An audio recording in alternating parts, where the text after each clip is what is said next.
à Échangeurs Turcotte, une émission où on parle d'enjeux importants pour les gens de la MRC Maria-Chapdelaine et pour aussi les gens de l'ensemble de la région du Saguenay-Lac-Saint-Jean. Aujourd'hui, on va parler de l'éducation par la nature. Hein? Intéressant, hein? Je sais qu'il y a beaucoup de fans de nature ici au Saguenay-Lac-Saint-Jean. Je pense que tout le monde trouve que l'éducation, c'est important. On va en parler avec quelqu'un de la coopérative Au Grand Air, Mme Gabrielle Gagnon. Bonjour. Bonjour. Ça va bien? Oui, ça va très bien. Très heureuse d'être là. Ouais. Commençons par coopérative Au Grand Air. C'est quoi? C'est où? Ceux qui ne connaissent pas ça, là, peux-tu nous placer ça un peu? Oui. Bien, la coopérative Au Grand Air, ça a démarré au Lac-Saint-Jean, mais ça s'est propagé dans plein de divisions au Québec. Fait que il y a au Saguenay-Lac-Saint-Jean qu'on œuvre, mais on œuvre aussi dans Charlevoix, Québec, Trois-Rivières, Portneuf. OK. Et puis dans peut-être d'autres régions prochainement. Puis nous, ce qu'on fait, c'est qu'on va se déplacer dans les écoles, dans les garderies, dans les milieux éducatifs pour offrir des ateliers d'éducation par la nature. Fait qu'on prend les jeunes, on les amène dans un petit boisé de proximité, puis on va vivre l'éducation par la nature. On a aussi des clubs explorateurs. Ça, c'est pour les familles. Donc, les familles peuvent venir soit avec leurs enfants ou ils nous laissent leurs enfants. Par exemple, une journée par semaine dans un parc, la fin de semaine, et on va vivre des activités comme ça pour les enfants. Puis, on donne des formations aussi pour les personnes qui travaillent en éducation. Donc, les enseignantes, les éducatrices, toute personne qui s'intéresse à l'éducation par la nature, on offre la formation aussi. Fait que ça, c'est comme un peu les 3 volets de la coopérative Au Grand Air. Mais on a aussi d'autres petits projets que je pourrais vous parler parce qu'on va y arriver. On a plein on va commencer de... par... Là, par exemple... Là, moi, je trouve ça intéressant. Là, ce que je comprends, c'est que je suis enseignant dans une école, peu importe où dans la région. Je peux vous appeler pour que vous veniez faire une activité avec mes étudiants. Tout à fait. Ce que je comprends aussi, c'est que je suis un parent. Oui. Et là, je fais, ils ont des activités. Là, c'est quoi? On s'inscrit, on regarde, c'est quand il y a une horaire. Internet, page Facebook. Puis là, par exemple, à tel parc, on se rejoint à tous les vendredis matins, apportez vos jeunes, puis on peut s'inscrire puis amener nos enfants pour connecter avec la nature le temps d'une matinée, par exemple. Ce qui est intéressant, c'est que là, l'idée, c'est de connecter la nature avec les enfants, mais là, les parents connectent aussi. Oui, tout à fait. Oui. Même chose pour dans les classes. On amène les classes ou les groupes à l'extérieur, mais les enseignantes aussi, les éducatrices vont connecter avec la nature. Oui, puis moi, j'ai encore des jeunes enfants, puis je peux te dire que quand ils apprennent quelque chose à l'école, je trouve que l'éducation par les enfants, c'est bon, parce que quand ils rentrent à la maison, là, ils nous posent des questions sur nos comportements. Puis des fois, ça nous oblige à changer pour le mieux. Là. Ben oui. Parce que des fois, on vient d'une autre génération, puis les changements ne sont pas nécessairement toujours instinctifs. Là. Ah oui, on peut vraiment beaucoup apprendre des enfants. Puis on a remarqué d'ailleurs que les enfants qui font des activités avec la coopérative Au Grand Air vont revenir à la maison, puis inciter leurs parents à venir avec eux en forêt. Fait qu'on va voir, tu sais, un retour vers, justement, aller jouer dans les petits boisés de quartier, aller retourner avec sa famille après les activités au Grand Air. Ouais, c'est intéressant. Jouer dehors. Ouais, jouer dehors. Tu sais, on n'invente rien à la coopérative Au Grand Air. Tu sais, c'est pas quelque chose qu'on a inventé d'aller jouer dehors en famille ou avec ses amis, mais on veut retrouver ce désir-là parce que on le remarque que les enfants dans les 10, 15, 20 dernières années vont moins dehors un petit peu. Fait qu'on veut retrouver cet amour-là pour la nature, cette autonomie-là d'aller en nature. Pourquoi c'est important? Non, mais là, moi, je suis chez nous, j'ai pas besoin, j'ai Internet, là, j'ai une console de jeux vidéo, puis un téléphone. Non, mais pourquoi c'est important de faire ça? Bien, c'est important. C'était du sarcasme, hein, oui, je comprends. Mais c'est important de savoir, se rappeler qu'on est des animaux. Hein? Les êtres humains, on est des mammifères. On vient de la nature. Pendant des millénaires, on a vécu en nature. Puis ça fait pas si longtemps que ça, tu sais, qu'on habite dans des maisons, dans des villes. Fait que c'est la raison pourquoi on se sent si bien quand on retourne en nature. Je sais pas si tu t'as déjà remarqué à quel point quand tu vas prendre une marche en forêt ou quand tu t'assois pour regarder les oiseaux, à quel point c'est apaisant, c'est relaxant, à quel point on se sent bien. La plupart des êtres humains vont ressentir ça en nature. Hein? Quand on est dans un milieu où est-ce qu'on est en sécurité, puis on va en nature, on va vraiment se sentir très apaisé. Puis ça, c'est la raison qui explique ça, c'est la biophilie. Donc, la biophilie, c'est l'affinité instinctive qu'on a pour le vivant, pour la nature.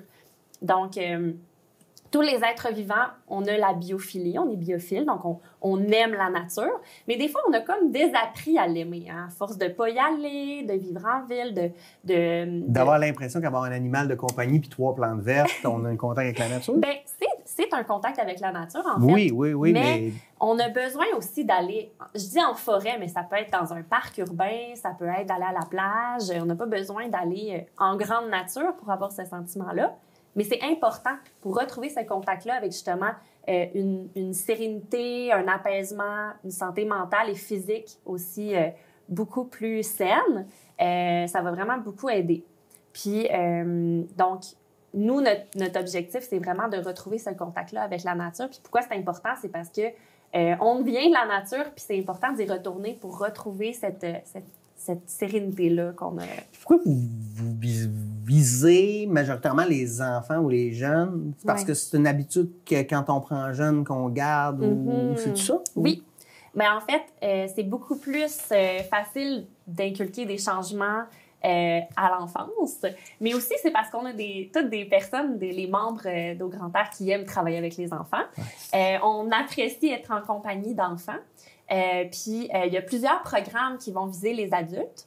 Des programmes de plein air, etc. Mais pour les enfants, nous, venant du milieu de l'éducation, donc on veut vraiment allier plein air et éducation ensemble.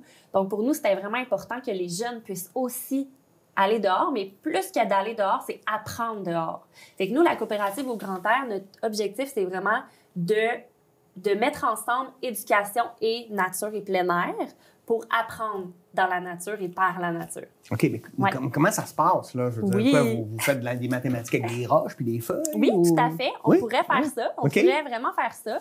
Donc, dans nos formations, on peut expliquer justement aux enseignantes comment faire ça.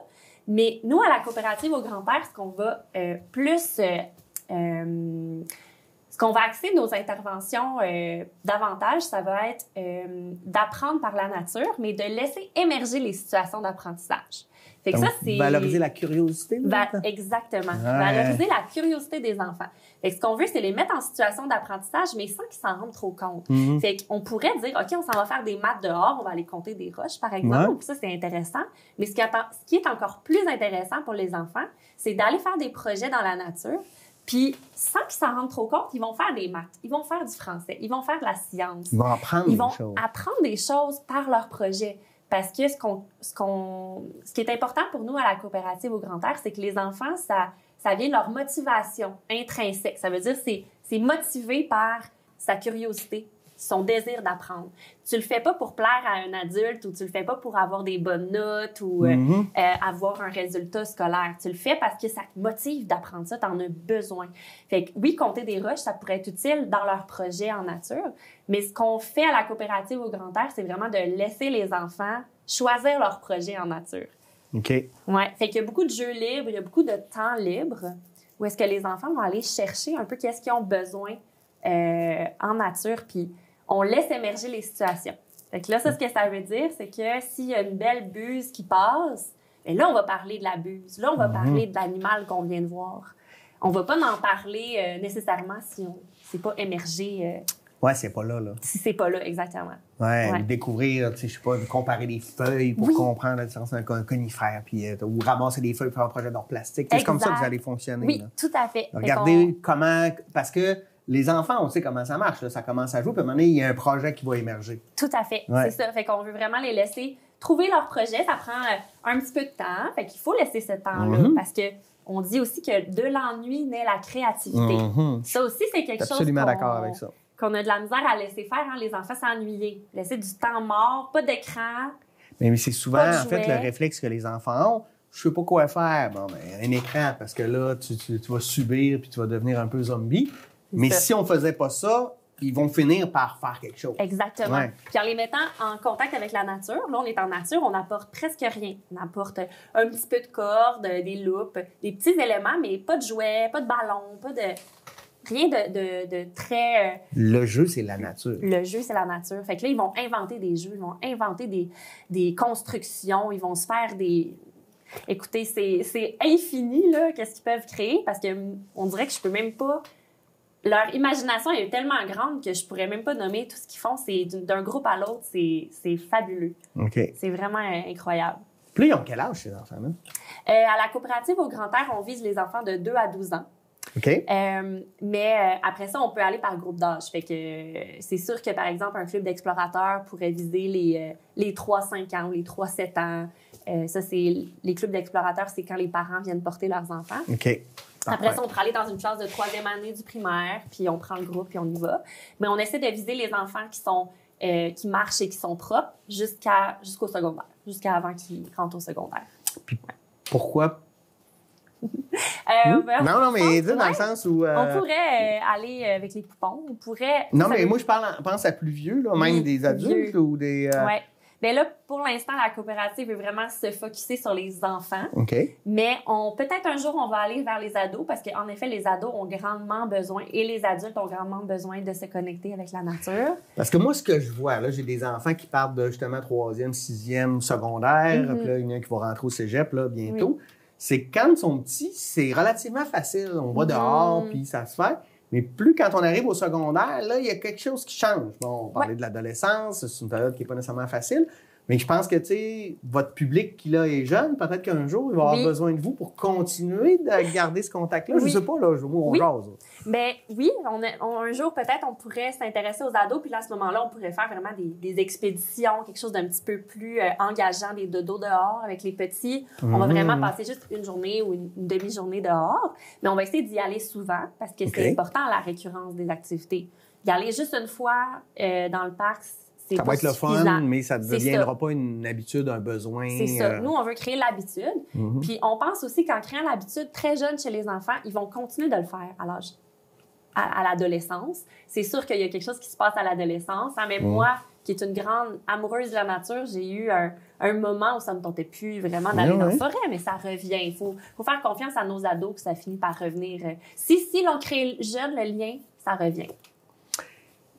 Tu sais, par exemple, si à Dolbeau-Mistassini, là, ça prend 5 minutes, on est dans le bois. Ah, c'est incroyable. Peu importe. Ouais. Mais maintenant, je suis au centre-ville de Saguenay ou de Jonquière ou d'Alma. C'est peut-être plus complexe. Peut-être pas non plus. C'est peut-être... des fois, on dit « Ah, là, ça me prend monter jusque... » Ça serait quoi les conseils que vous pourriez donner aux gens qui nous écoutent en disant « Moi, c'est pas bien, mais comment je pourrais le faire, moi, de manière peut-être plus instinctive? » Mais tu sais, comme je disais, on n'a pas besoin d'être... en grande nature pour sentir la connexion avec la nature, puis laisser les enfants apprendre avec pas grand-chose avec la nature, ce qui est à leur portée.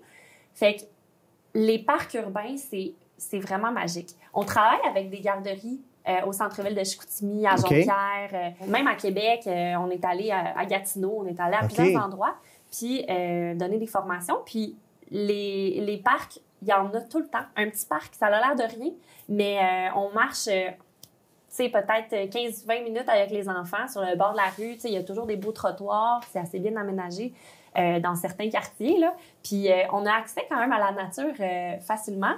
Puis, même si on n'a pas un grand parc, juste les enfants, des fois, juste quelques arbres, là. Puis, ils vont avoir l'impression d'être dans une grande jungle ou une flaque d'eau. Ça peut devenir l'océan Atlantique pour eux, là. Fait que, faut faire confiance que les enfants vont user de leur créativité ou leur imaginaire pour s'inventer des jeux. Fait que c'est les connecter avec l'environnement plus que nécessairement la nature si on est en ville, là. Oui, c'est ça. L'environnement, donc, ça reste important pour vous. Donc, c'est un axe majeur, l'environnement. On parle écologie, etc. Là, pour vous, là, c'est la toile de fond, en fait, de votre projet. Oui. C'est sûr qu'on a des valeurs très écologiques. On veut protéger l'environnement. C'est vraiment important pour nous de laisser une planète en santé pour les générations futures. Fait que, oui, on travaille avec les enfants, mais on veut aussi leur assurer un avenir propice à la vie, tu sais. Oui.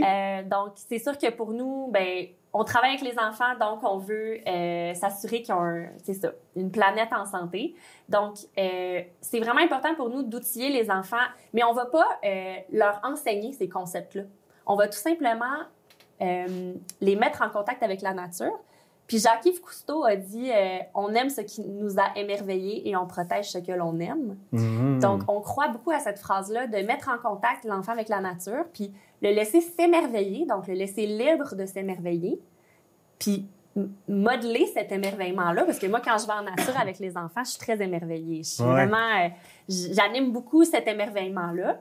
Je guide beaucoup cet émerveillement-là, plutôt. Puis, c'est ça, c'est de croire au fait que, justement, en laissant les enfants s'émerveiller, ils vont aimer la nature et avoir envie de la protéger. Fait que je ne vais pas parler là, des orang-outans qui meurent à cause du Nutella, puis de la fonte des glaces. T'sais, les jeunes enfants, ils n'ont pas besoin d'avoir cette éco-anxiété-là déjà. Plus tard, on en parlera. Ça va arriver tout seul. C'est ça va arriver tout seul, l'éco-anxiété. Mais là, ce qu'on veut, c'est vraiment les connecter avec le vivant puis être dans l'espoir, être dans l'action. On peut aller ramasser des déchets avec les enfants dans le parc. Oui. On peut aller voir les personnes âgées. On peut planter des tournesols pour donner le sourire aux gens. On peut travailler la terre, cultiver des légumes. On peut faire des belles fresques avec des feuilles d'automne. Mais tu sais, c'est des petits gestes qui vont permettre juste... On peut faire du compost. Il y a tellement de choses qu'on peut faire. Puis les enfants, juste par ces petits gestes-là, ils comprennent l'importance de s'impliquer pour la planète. Ouais. Fait que c'est vraiment, nous, pas plus compliqué que ça parce qu'on croit justement qu'en se connectant avec la nature, c'est suffisant en enfance. Oui, pour garder ça. Puis que ça...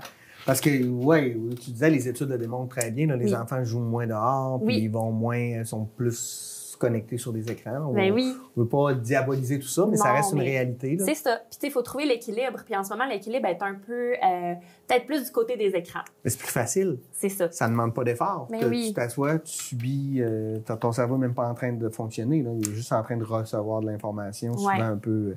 Puis, je lève la main, là, je suis le premier à perdre. Des fois, je fais écoute, ça doit faire 10 minutes que c'est pas intéressant ce que je fais, là, mais que je le fais pareil par réflexe. C'est hypnotisant. Puis on le sait maintenant que c'est dommageable pour les cerveaux des enfants de passer trop de temps devant les écrans. C'est une source d'information intéressante. Moi-même, j'utilise des fois des recherches avec les enfants. Justement, on voit un champignon, on veut savoir c'est quoi. Fait que c'est intéressant d'utiliser les écrans parfois, mais c'est d'aller retrouver l'équilibre, de ne pas passer plus de temps sur l'écran que dehors à jouer dehors. On va démontrer que l'écran, c'est un outil qui peut te permettre de mieux comprendre la nature. Donc, c'est que là, ça devient un écosystème intéressant entre les deux. Là. Nous, ce qu'on veut, c'est stimuler la curiosité des enfants en allant en nature. Fait qu'après, s'ils font des recherches dans des livres, sur Internet, c'est correct. C'est mieux que de scroller du TikTok. Là. Oui. Non, mais, non, mais je sais pas, là, on parle. On parle, oui. Ben oui, en effet, c'est sûr que... ça peut être dommageable d'utiliser trop d'écran, puis nous, on veut être dans le réel. Tu sais, ce que tu disais tantôt, tu sais, c'est des souvenirs d'enfance, là. Tu sais, toutes ces personnes-là, par exemple, à Dolbeau, là, il y a beaucoup de gens qui aiment la nature. Ben, quand on se souvient, quand on était jeune, on a tous des souvenirs heureux en nature. Mm-hmm. Ben, notre amour pour le plein air, notre amour pour la nature, ça vient de notre enfance souvent. Fait que nous, on veut créer ces souvenirs-là chez les enfants. Oui, parce que c'est pas tout le monde qui est capable non plus ou qui les réalise, en fait. On est dans une société où, tu t'en parlais, hypnotiser un peu. Des fois, c'est plus facile d'ouvrir la télé parce que tu as ta journée de travail, parce que tu es fatigué, parce que la fin de semaine, il faut que tu fasses des commissions, les affaires. C'est que des fois, c'est dur de se dire, hey, là, il faut que je me connecte. Il y a des gens qui vont le faire naturellement, aller marcher, etc. Et des fois, c'est même pas pour la nature. Ça va être l'impression de faire du sport, en fait. Oui. Mais je pense qu'il y a quelque chose d'autre. Toutes les raisons sont bonnes. Ouais. On peut y aller pour faire du sport, pour se détendre, pour décrocher, mais c'est vraiment important de le faire. Puis ça amène la lenteur aussi, parce qu'on est dans un monde, d'écran, mais on est aussi dans un monde de performance puis de rapidité. Oui. Fait que ça, c'est quelque chose d'autre aussi, une raison pourquoi on a fondé la coopérative au Grand Air, c'est pour retrouver, la lenteur puis le moment présent. Parce que ça, on le sait que c'est important d'être dans le moment présent, de se connecter avec... Pour l'anxiété, entre autres, là. Oui, puis il y a beaucoup d'anxiété chez les enfants. De plus en plus d'anxiété chez les enfants. C'est un fléau, c'est terrible. Chez les adultes aussi, mais nous, c'est ça, on travaille avec les enfants, on le voit, qui sont très anxieux. Fait que nous, c'est de le ramener à le moment présent, la lenteur, puis pas de performance. Il n'y a pas de résultats attendus dans nos activités. Il n'y a pas de notes, il n'y a pas d'examen, il n'y a pas de qui va avoir fait la plus belle construction. C'est juste, on est là pour être là, tout simplement. Ouais. Être heureux, être détendu, apprendre des choses, apprendre ensemble, apprendre sur soi, apprendre sur la nature, mais il n'y a pas d'autre objectif d'évaluation. Fait qu'on veut ramener justement le plaisir d'être dehors, tout simplement, puis aussi la lenteur. Parce que la lenteur. on a beaucoup à apprendre de la nature. par rapport à la lenteur. Hein? Oui. Les changements de saison, une souche d'arbre qui pourrit. Tu sais, c'est très long, hein, un processus dans la nature. Alors, on veut s'inspirer de la nature. Fait que nous, dans nos activités, c'est assez lent. Tu sais, on va discuter, on va manger quand on a faim, on va faire des projets, mais il n'y a pas d'horaire strict. Contrairement à la vie de tous les jours, qui est très, très, très rapide, là. Oui. Fait qu'on invite les gens à ralentir, tu sais, à s'inspirer de la nature, puis à ralentir, puis à pas nécessairement avoir un horaire à la minute près, tu sais, de vraiment laisser l'ennui s'installer. Oui, c'est ça. Oui, laisser l'ennui s'installer, c'est vraiment important. Comment vous vous préparez, dans le sens où, j'imagine, vous ciblez un territoire, un terrain, une forêt, peu importe, puis après ça, vous allez voir qu'est-ce qu'il y a, qu'est-ce qu'on pourrait faire, comment on pourrait les stimuler. Oui. Il y a tel type d'arbre, on va essayer je ne le connais pas, cet arbre-là, je vais essayer de l'apprendre parce que si j'ai une question, comment? Oui. Je sais pas. Bien, c'est vraiment une bonne question.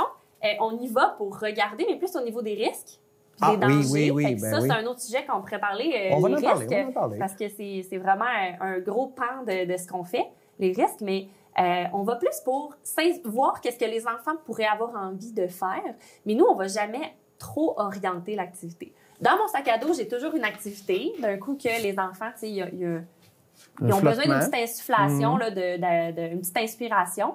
Mais habituellement, les enfants ont toute la curiosité naturelle qui leur permet de créer des projets, de découvrir sur la nature.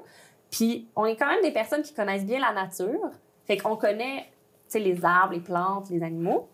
Mais c'est intéressant des fois de faire semblant qu'on le sait pas trop pour laisser les enfants avoir envie de le découvrir. Fait que si les enfants me demandent c'est quoi cet arbre-là, Gabrielle, ben des fois je vais dire je le sais pas. On va chercher ensemble l'information. Parce que oui, on veut apprendre à ralentir, se détendre en nature, mais on veut aussi apprendre à apprendre. Oui. Apprendre la curiosité. Stimuler la curiosité des enfants. Puis à partir de là, on peut faire des projets franchement vraiment intéressants. Puis accompagner l'enseignante à faire un projet scolaire avec ça. Fait que là, on peut ramener maths, français, sciences, anglais, plein de domaines à cette question-là qui vient de l'enfant. Fait que, comment ça que les arbres ont des racines? Cette question-là peut mener là, à tellement de découvertes si tu réponds pas à l'enfant. Parce que si tu lui réponds, on vient de tuer la curiosité. Oui, c'est ça. Fait qu'on sait bien des fois de se taire puis de laisser... c'est intéressant. De stimuler la curiosité plutôt que répondre à la question. Non, puis j'aime ça, l'idée de leur apprendre à apprendre. Oui. Je voyais, entre autres, là, que dans le système d'éducation en Finlande, c'est l'objectif, leur apprendre à apprendre. Oui. Et par hasard, je sais pas si on est premier au monde avec le système d'éducation depuis de nombreuses années, mais des fois, je pense qu'on oubliait ça. Puis au niveau de ralentir, je veux t'amener sur quelque chose. Oui. Souvent, quand on va parler de la nature, de l'extérieur, on va mettre les animaux là-dedans aussi, là. Et puis, on va souvent utiliser une expression comme « c'est la loi de la jungle ». La loi de la jungle, c'est comme si on était tous en compétition et puis que là, c'est ça qu'on veut dire, en fait, qu'on s'oppose. Mais je voyais, moi, dans un documentaire, qu'en grande majorité, les animaux coopèrent. Ils ne sont pas en compétition et qu'une fois que le lion a tué une gazelle, ben le troupeau de gazelles est autour parce que le lion ne commence pas à tuer toutes les gazelles et à mettre dans le congélateur pour les vendre aux autres lions. Là. Non, mais il y a comme une affaire super intéressante. Je ne sais pas si tu es d'accord avec moi. Oui, tout à fait. La nature, il y a beaucoup plus d'entraide que de guerre. Mais l'être humain aime ça voir la violence puis la guerre, plus que se concentrer sur la coopération. On est quand même dans un monde où c'est plus compétitif que coopératif. Absolument. On le voit. Puis nous, on veut amener ça là, quand même, l'aspect coopération. On va beaucoup raconter des histoires aux enfants aussi, dont l'histoire d'animaux qui s'entraident. Ça inspire beaucoup les enfants. Puis il n'y a jamais d'activité compétitive, nous. Il n'y a pas de course ou de notes ou de qui a fait le plus beau château de sable ou de points. Tu sais, c'est vraiment... On construit ensemble, puis ça nous inspire à construire un monde meilleur aussi, parce que d'apprendre à travailler ensemble, c'est d'apprendre à aussi trouver des stratégies pour créer un monde meilleur pour la justice sociale, pour l'environnement. Ça donne de l'écoute aussi, je sais pas. L'écoute, la communication. Je trouve que ça manque tellement l'écoute dans notre société d'aujourd'hui. Tellement l'écoute, puis apprendre ses propres besoins, nommer ses besoins, nommer ses émotions aussi, ça c'est très peu travaillé, là. Il y a beaucoup d'adultes qui ont de la misère à parler de leurs émotions, fait que on prend beaucoup de temps pour discuter, pour... les enfants, on les écoute beaucoup. Ça, c'est un de nos principes, la confiance aux enfants et en leurs capacités. Puis puisqu'on laisse beaucoup de liberté aux enfants dans nos activités, on va vraiment leur demander c'est quoi tes besoins en ce moment. Ton besoin, c'est-tu de grimper? C'est-tu de courir en criant? C'est-tu d'être tranquille dans la neige, couché à regarder les nuages? C'est-tu de construire quelque chose? Fait que l'enfant apprend à reconnaître son besoin puis à y répondre. Ça, c'est tout un apprentissage. Ben oui. Puis là, tu fais quoi? Tu es en situation, tu te regardes un peu, puis là, mettons, tu en as la moitié, les autres qui ont le goût de courir puis de crier. Oui. L'autre moitié qui ont le goût d'être tranquille puis de regarder le ciel. Oui. Là, tu peux pas les faire courir puis crier autour de ceux qui veulent relaxer. Je sais pas comment tu vas gérer une situation comme ça. On a la chance à la coopérative d'être au moins 2 adultes à la fois. Okay. Fait qu'on peut quand même surveiller à plus large échelle, mais nous, la première règle, c'est « je te vois, tu me vois ». Puisqu'on fait confiance en l'enfant et à ses capacités, on marche jamais en rang dans la forêt. On va vraiment les laisser s'éloigner de nous. Tant qu'on les voit, c'est correct. Okay. Puis les enfants, ils comprennent vraiment bien cette règle-là, puis ils la suivent vraiment souvent. Une question que j'ai souvent, c'est « ben là, les enfants, ils s'enfuient pas ». Non. Naturellement, on a envie de s'autoprotéger. Hein? L'être humain ne veut pas mourir. Non. Fait que les enfants, ils ont cette autoprotection-là naturelle. Ils veulent se garder en sécurité. Puis se garder en sécurité, dans notre cerveau primitif, c'est rester ensemble en tribu. Là. Rester avec la tribu, c'est important. Fait que les enfants, ils vont rester avec nous. Puis ils veulent participer aux activités, ils sont contents d'être là. Fait qu'ils s'enfuient pas, là. La plupart des enfants, ça peut arriver. Mais à ce moment-là, souvent, ils ont quelqu'un avec une éducatrice spécialisée ou autre. Mais puis ces enfants-là, on les connaît, on les surveille davantage. Mais on peut les laisser courir, on peut les laisser grimper, on peut les laisser se reposer. Puis après ça, c'est d'enseigner de laisser émerger la conscience de l'autre. Fait que, il y a ton ami qui veut se reposer. Est-ce que tu pourrais aller crier plus loin? Ou... Oui, si tu étais à sa place, tu aimerais ça qu'on crie à côté de conscience collective aussi? Là? Oui. Puis, ou au contraire, OK, ton besoin, c'est de te reposer. Peut-être que tu pourrais trouver un coin où est-ce que tu pourrais te sentir bien. Fait que va pas te mettre au milieu des jeunes qui crient. Exactement. Fait que, tu sais, c'est d'apprendre justement à reconnaître son besoin puis de pas attendre que l'adulte te dise « fais ci, ça ». De prendre pouvoir sur toi, de prendre pouvoir sur ton apprentissage, de prendre pouvoir. On redonne le pouvoir à l'enfant. Ouais. C'est beau. Oui. J'aime ça. Oui. Mais là, les enfants sont partout, vous les voyez, ça court. Mais là, mettons, je suis un adulte un peu stressé, là. Ouais. Puis cette question-là, probablement qu'il y a plein de parents qui vous l'ont posée, là. C'est-tu sécuritaire? Mais avant, prends le temps d'y réfléchir. On s'en va à la pause. Puis après ça, on va revenir sur cette question-là. Hein? C'est-tu sécuritaire? Restez des nôtres, on va avoir la réponse dans quelques minutes. À tout de suite.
Donc, bonjour, c'est Louise Simard, propriétaire de Camerise Milou, avec mon chum Michel Lavoie. Donc, c'est pour ça qu'on s'appelle Milou, Michel et Louise. On est propriétaire de ce verger-là depuis 2016 qu'on a commencé à implanter nos camerisiers.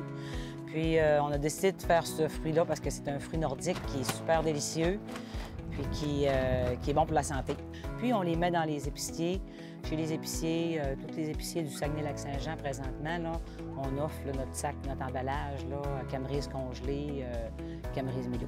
Dans nous autres, l'achat local, là, on trouve que c'est comme, tu sais, quand on va souper ensemble, en famille, là, on sait qui est à côté de nous, on connaît chacune des personnes. Ben, moi, je trouve que quand, dans mon repas, j'ai un dessert avec des camerises de Milou, que j'ai du lait du fermier ou de l'agriculteur qui est proche de chez nous, que j'ai de la farine qui est proche de chez nous, je trouve que c'est comme un gros souper familial. C'est ça, moi, l'achat local. Je trouve que c'est plaisant, on connaît le monde qui ont produit ce qu'on mange, puis je trouve que c'est comme un gros souper de famille. Ça nous fait découvrir aussi notre milieu, parce que le Lac-Saint-Jean, là, des fois, on pense qu'on connaît tout notre Lac-Saint-Jean, mais on s'aperçoit de plus en plus qu'on ne connaît pas tout. Donc, ce qu'on fait, nous, pour favoriser l'achat local puis pour renchérir tout ça, on s'organise pour publiciser nos produits en valorisant la distance ou en favorisant ce qu'on peut offrir pour informer les gens, parce que souvent, on ne sait pas qu'est-ce qui peut s'offrir dans notre région. On s'investit aussi au niveau de la communauté pour, des fois, quand il y a des activités au village ou des choses comme ça, ou dans les écoles, là, on offre nos produits pour les faire découvrir aussi, parce que souvent, ça passe par la méconnaissance. Souvent, on ne connaît pas le produit, donc en faisant découvrir des choses en commanditant, bien, c'est plaisant de participer de cette façon-là. De plus en plus, on parle des produits locaux, hein? Fait que moi, là, maintenant, là, je cherche les logos. Donc, je sais que c'est un logo. Bon, OK, je cherche ce logo-là parce que je sais que c'est local. C'est-tu plus au Lac-Saint-Jean, plus au Québec, tu sais? Je m'en vais en grandissant, dans le fond, là. Fait que j'essaie toujours le plus possible, même si je paye un petit peu plus cher. Puis des fois, ils ont fait des recherches puis ils ont dit que c'était pas vraiment plus dispendieux parce que c'était local. Donc, moi, ce que je tiens à vous dire par rapport à l'achat local, c'est chercher les logos, chercher qu'est-ce qu'il y a autour de vous, découvrez des nouveaux produits, découvrez des nouveaux producteurs, découvrez des nouveaux environnements, puis vous allez être surpris de voir tout ce qu'il y a autour de nous. Donc, l'achat local, c'est vraiment un gros plus pour nous. T'es créatif, ingénieux et tu as le goût de voir chaque jour les résultats concrets de ton travail? La formation duale et individualisée en soudage-montage offerte au Centre de formation professionnelle du Pays des Bleuets te permettra d'aller au bout de ton potentiel et de te démarquer. Une formation duale, ça veut dire que tu vivras la moitié de ta formation dans une de nos entreprises partenaires en tant qu'employé rémunéré à 15 $ de l'heure. Savais-tu que le métier de soudeur-monteur fait partie des 50 métiers d'avenir au Québec? Les entreprises de notre territoire réalisent des contrats d'envergure un peu partout et elles ont un urgent besoin de soudeurs-monteurs qualifiés. Une formation individualisée, ça veut dire que tu peux débuter à tout moment dans l'année, que tu vas profiter d'une attention soutenue de la part de tes profs, que tu bénéficieras également d'une pédagogie flexible et que le CFP t'offrira tout le support dont tu as besoin pour atteindre la réussite. Si tu as le goût de travailler dans ton milieu et de relever des défis stimulants, la formation duale et individualisée en soudage-montage te permettra d'atteindre tes objectifs. Pour plus d'informations, va sur le site toncfp.com ou sur la page Facebook du Centre. Au CFP du Pays des Bleuets, 1 à 1, on forme des pros. On est de retour sur notre émission sur l'éducation par la nature. C'est vraiment passionnant. Je vous rappelle, je suis avec Gabrielle Gagnon de la coopérative Au Grand Air.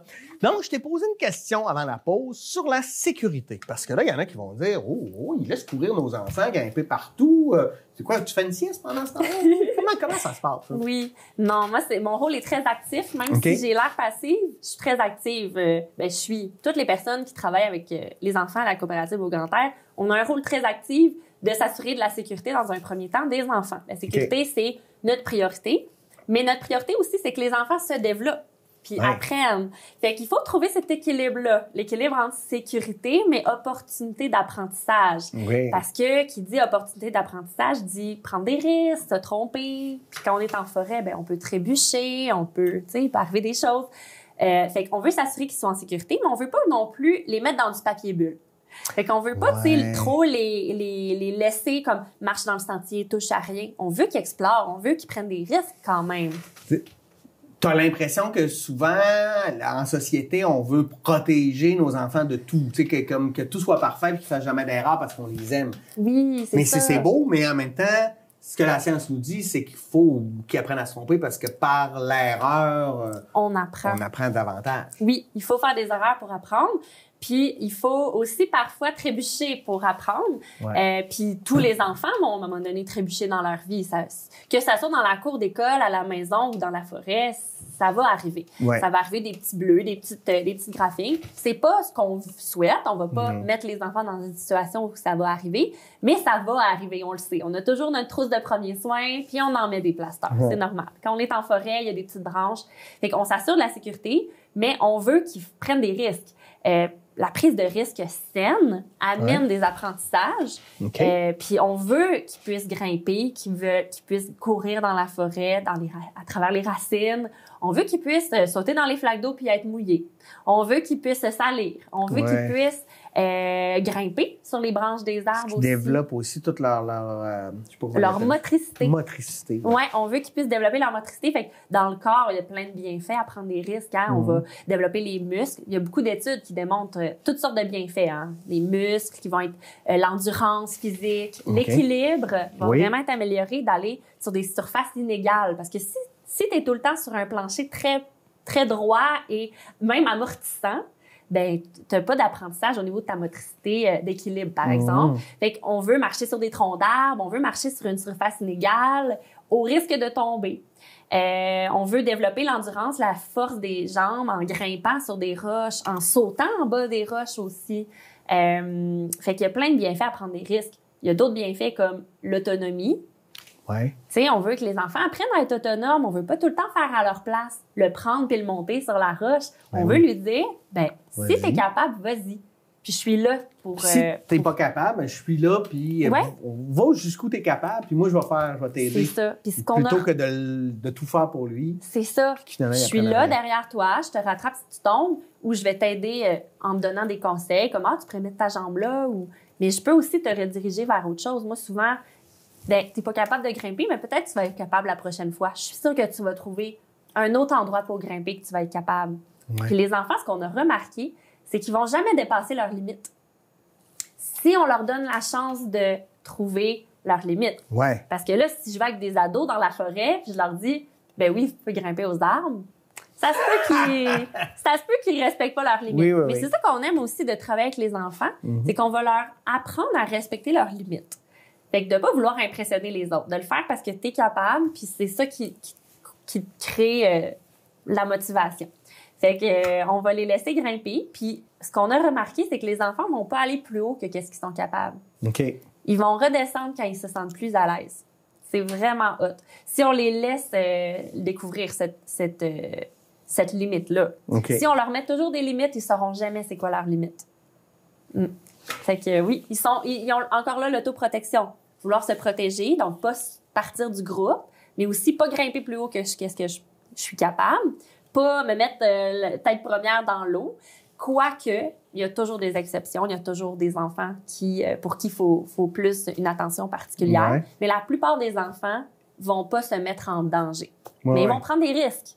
Oui, ça, c'est important. C'est différent. Ouais. Mais on veut pas de danger. On veut pas qu'ils soient en danger. Le danger, c'est quelque chose que l'enfant ne voit pas puis qui peut causer du tort.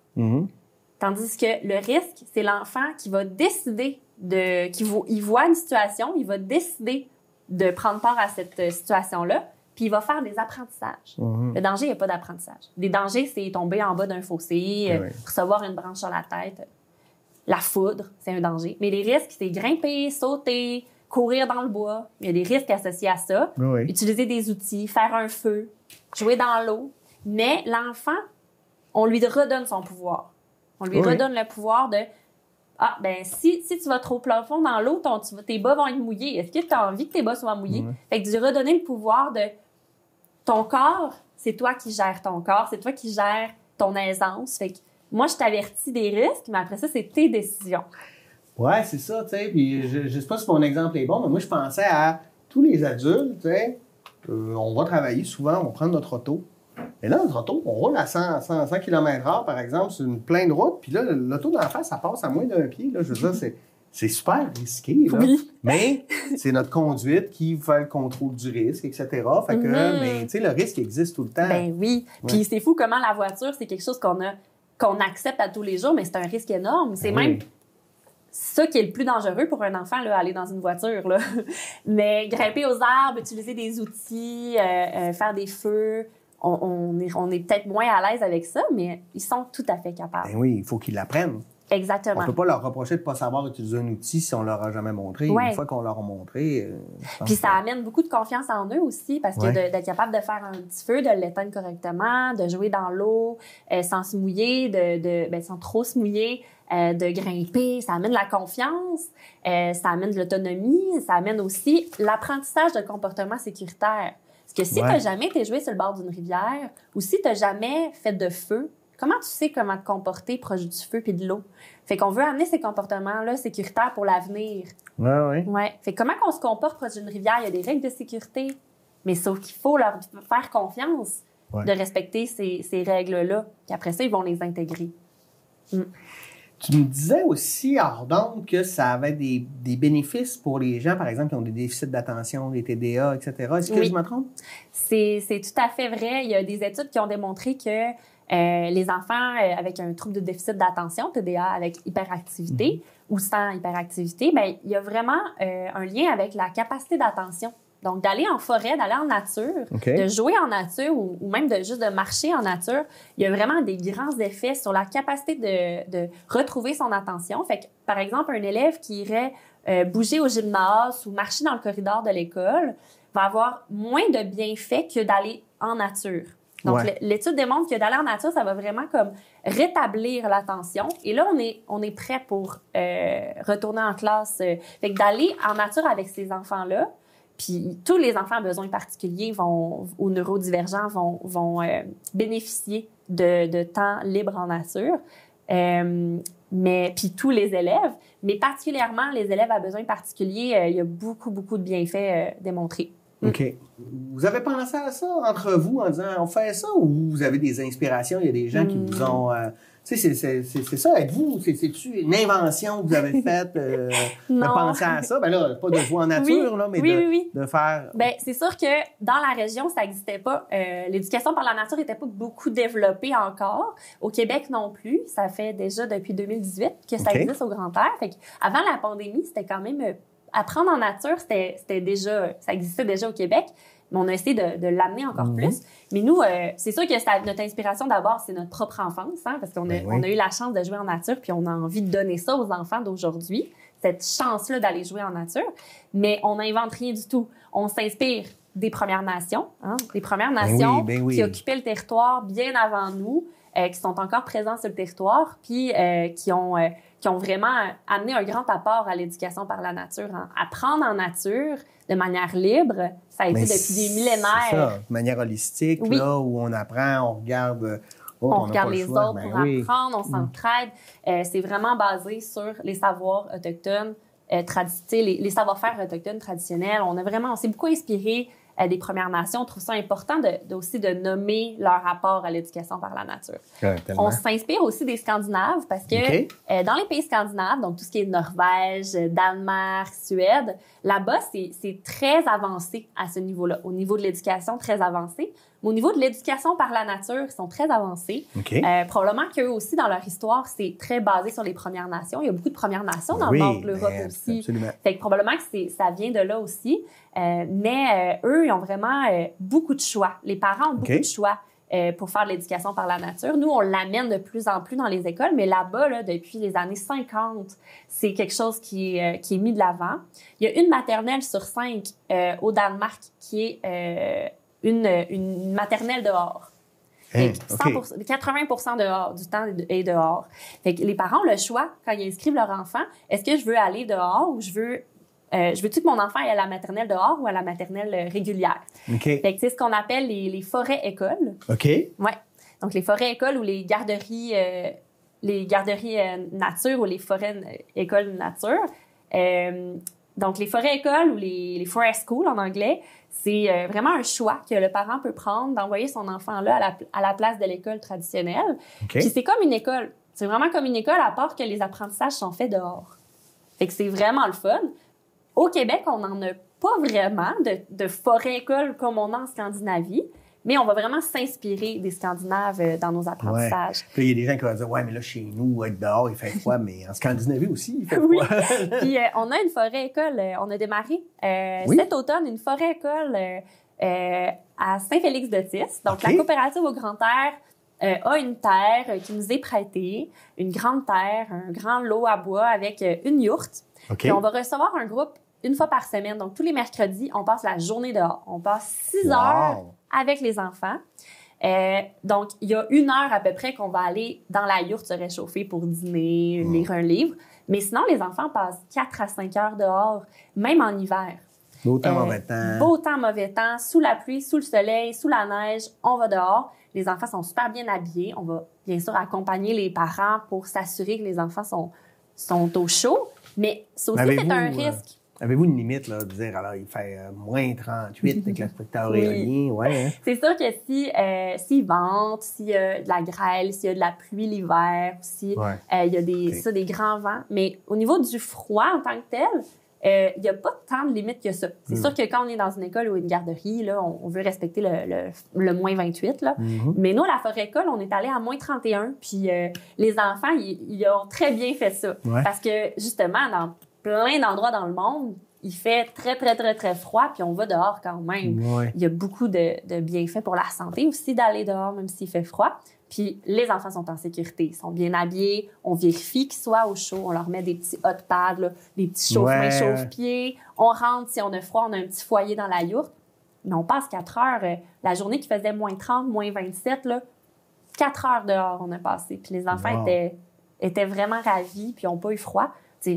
Nous, notre rôle, c'est de les stimuler à bouger, de s'assurer qu'ils sont au chaud. Ils sont vraiment capables. Ils ont plus chaud que nous. Ben oui, parce que là, ils bougent, ils s'activent, ils ont des jeux. Fait que le froid, à un moment donné, tu l'oublies. Là. Oui, puis là, on se fait un petit feu dehors. On se fait des petites crêpes sur le feu. On se fait une petite boisson chaude.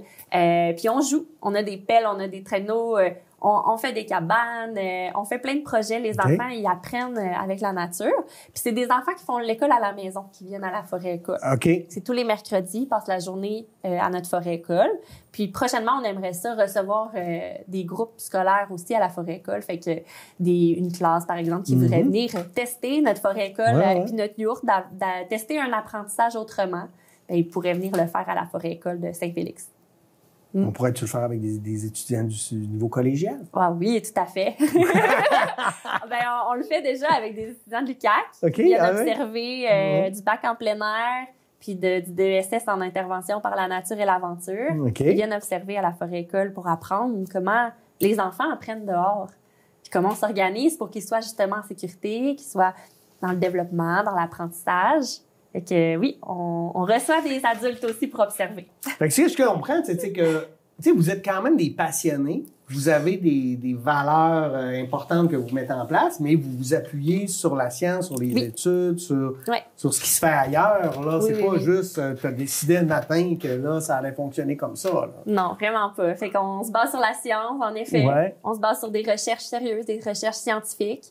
Moi, en ce moment, je fais ma maîtrise en éducation. Je m'appuie sur la science. On est plusieurs à faire maîtrise, doctorat, études de 2e cycle, justement, parce que ça nous intéresse de comprendre pourquoi ça marche. Parce qu'on l'a observé que ça marchait. Les enfants sont heureux, les enfants sont épanouis, les enfants apprennent, les enfants bougent, les enfants sont en santé. Puis on dit, mon Dieu, c'est donc bien magique. Mais on va aller découvrir que justement dans la science, chose qui était faite depuis des millénaires, d'aller jouer dehors et d'apprendre en nature, finalement, on commence à se rendre compte qu'il y a vraiment des bienfaits puis que c'est l'avenir même en éducation. Que de plus en plus, les enseignantes et les éducatrices vont être amenées à apprendre dehors, de se reconnecter avec la nature, le vivant. Ça peut être par un jardin aussi. Ça n'a pas besoin d'être dans la forêt. Ça peut être de faire un jardin pédagogique. Là. Ben oui. Oui, c'est très à l'école beau. de mes enfants, il y a une petite serre à l'intérieur de l'école. Et puis, non, quand ils s'occupent de la serre, avec leurs plantes, ils sont vraiment fiers. L'école Saint-Antoine? Oui, c'est ça. Mais oui. Ils vont aussi dans la nature. On est allé à l'école Saint-Antoine, accompagnés dans la forêt en arrière quelques fois. Fait que, il y a beaucoup d'écoles ou beaucoup de municipalités qui ont des petits boisés là, accessibles aux jeunes. Que c'est pas vraiment pas loin. Là. Non, souvent on peut marcher. On pense pas à ces boisés-là de proximité, mais c'est vraiment des petits bois qui sont oubliés. Puis c'est intéressant aussi parce que l'idée de marcher d'un milieu urbain à la nature, ça te fait aussi comme le sentiment de décrocher parce que là, t'es à gauche, il y a des autos, des affaires. Puis là, 100 pas plus loin, il n'y a plus rien, t'es dans un marécage, il y a des affaires. Il y a plein de choses à découvrir. Les enfants, ils aiment ça. Pour vrai, tous les enfants que j'accompagne ils aiment beaucoup aller dans la forêt avec leur groupe, mais même on remarque qu'ils vont y retourner avec leurs amis après l'école. Fait qu'on va voir ce retour vers le jeu dans ces petits boisés-là un petit peu oubliés. Puis des parents qui comprennent qu'ils peuvent faire confiance à leur enfant aussi d'aller tout seul jouer, puis qui ont acquéri les compétences nécessaires pour aller jouer en nature de manière sécuritaire avec leurs amis. Ouais. À un certain âge, tu sais, on peut... Là, ça dépend des familles. Il y a des familles qui c'est plus jeune, d'autres plus vieux un peu, mais on peut faire confiance aux enfants pour aller jouer en nature. Ils sont capables. Ben Ouais. oui, ben oui. Ben oui. Je voulais parler du droit des enfants. Le Oui. droit de l'enfant. Je sais pas comment tu veux Oui. le définir, là. Mais de quoi tu veux nous parler? Parce que Oui. là, là, on peut mettre plein d'affaires. Là, c'est quoi le droit des enfants? Ben, c'est Pourquoi? ça, tu sais, tantôt, je disais qu'il faut faire confiance aux enfants, tu sais, les parents, mais aussi les enseignantes, les éducatrices. Nous, à Haut-Grand-Air, on remet le pouvoir dans les mains de l'enfant. Puis ça, c'est quelque chose que les enfants sont pas vraiment habitués. Tu sais, ils sont pas beaucoup habitués à ouais, je peux me gérer, je peux m'auto-gérer, je peux prendre des décisions. Oui. Je peux décider qu'est-ce que je fais comme projet. Je peux décider qu'est-ce que j'ai envie de faire pour être bien, pour être au chaud, tu sais, le pouvoir me revient. Puis nous, on milite vraiment beaucoup pour le droit des enfants. Fait que de justement moins s'ingérer dans les décisions qui concernent les enfants.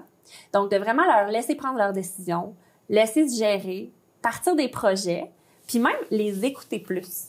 Parce que en tant qu'adulte, on parle beaucoup. Je sais pas si vous avez déjà remarqué. Bon, oui. On a l'impression que notre expérience de vie fait foi de tout. Donc, je pense que c'est gentil, par exemple. Je pense que c'est bienveillant. On veut juste dire, mais c'est vrai parti d'une bonne intention. Ouais. Mais des fois, il faut justement laisser la place aux enfants de se tromper, d'apprendre par eux-mêmes. Puis nous, on est là pour accompagner, tu sais, guider, accompagner, mais on n'est pas là pour mener le bal, tu sais. Puis souvent, les gens vont confondre un petit peu, tu sais, l'apprentissage, c'est pas juste de « suivez-moi », c'est aussi « hey, je suis derrière toi si tu as besoin ».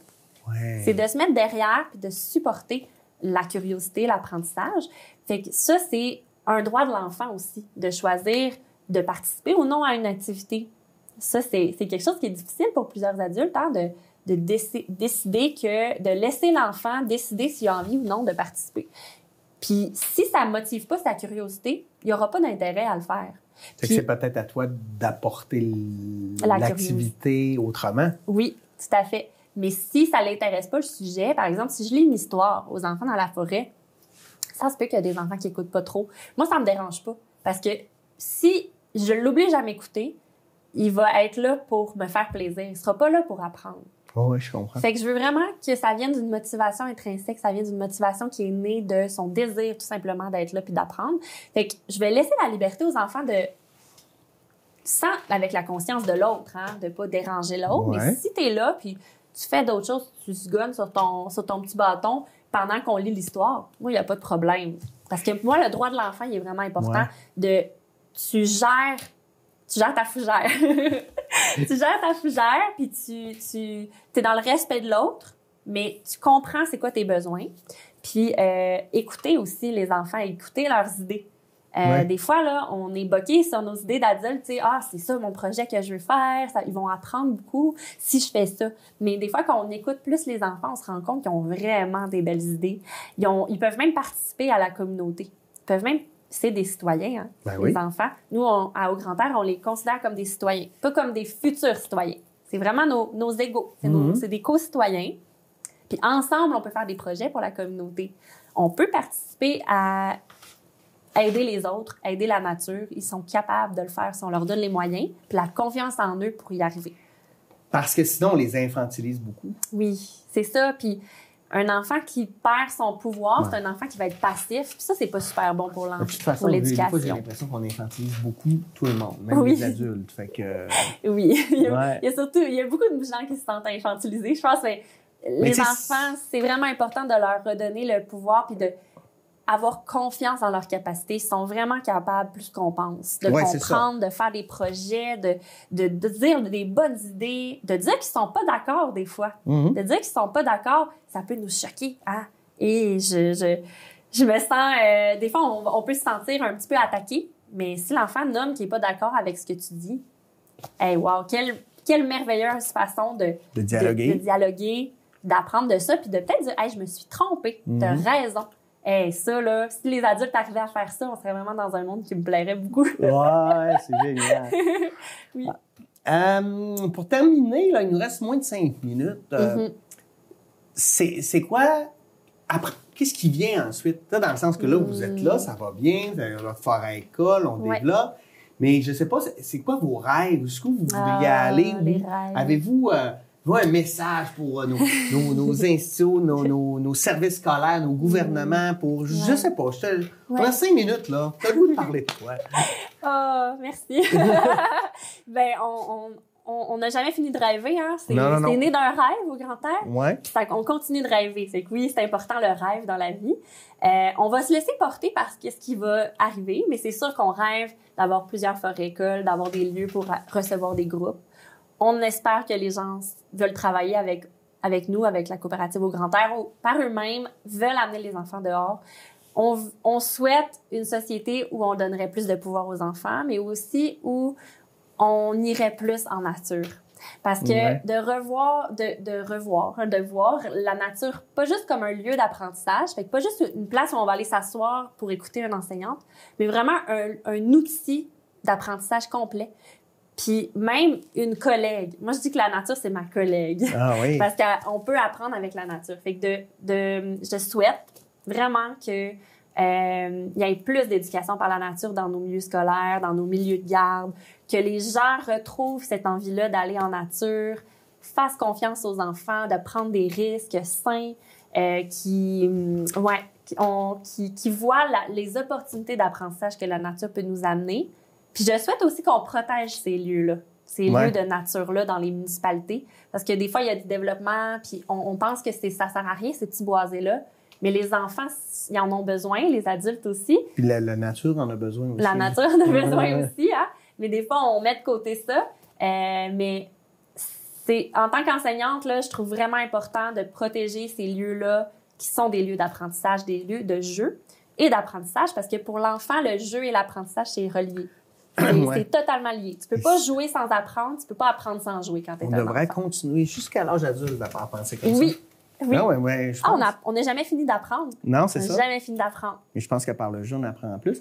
Hey, t'es très bonne. T'as fait un wrap-up. Un wrap-up, c'est pas français, mais je sais pas trop comment dire. Mais t'as fait un wrap-up de la dernière heure en 2-3 minutes. C'est génial. Merci à vous aussi d'avoir été des nôtres. Nous, on se dit à la semaine prochaine pour une nouvelle édition d'Échangeurs Turcotte. Bonne semaine.